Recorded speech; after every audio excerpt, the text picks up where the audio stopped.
Ketika tadi ada pertanyaan bagaimana membuat supaya kesetaraan kesempatan itu terjadi kan perekonomian tadi. Iya. Yang pertanian, yang perkebunan tadi diceritakan tuh. Iya. Saya tentu bisa menjawab, oke, Indonesia harus begini. Tapi gini dah, saya jawabnya, saya kerjain di Jakarta aja dah. Oke. Beri contoh nih, kan udah dikerjain. Iya. Sebagai rekam jejak saya nih, urusan begini. Iya. Oke, Jakarta adalah satu-satunya kota besar dunia yang punya kepulauan. Tidak ada kota besar dunia yang punya kepulauan. Kita ada 111 pulau, 11 pulau berpenduduk. Lalu kita sering bilang, dari Kepulauan Seribu ke Jakarta, seakan-akan Kepulauan Seribu itu bukan Jakarta. Iya. Ini ikut Jakarta juga. Iya.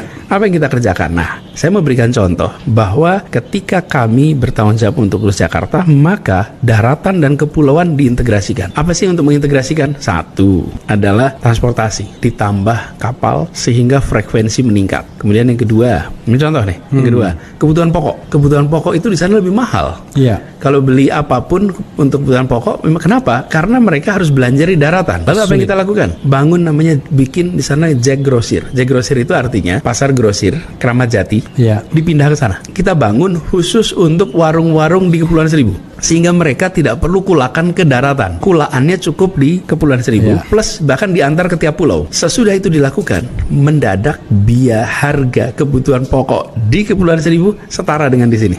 Itu kebutuhan pokok. Ketiga, listrik. Kan dasar listrik nih. Iya. Dorong, bangun pusat listrik tenaga surya. Bahkan di tempat yang paling jauh dari Ancol, namanya Pulau Sebira. Iya. Pulau Sebira ini, Ref, lebih dekat ke Lampung daripada ke Jakarta. Di sana tidak disiapin kabel, tapi disiapin pakai pusat listrik tenaga surya. Jadi energi listriknya dipastikan pasokannya baik.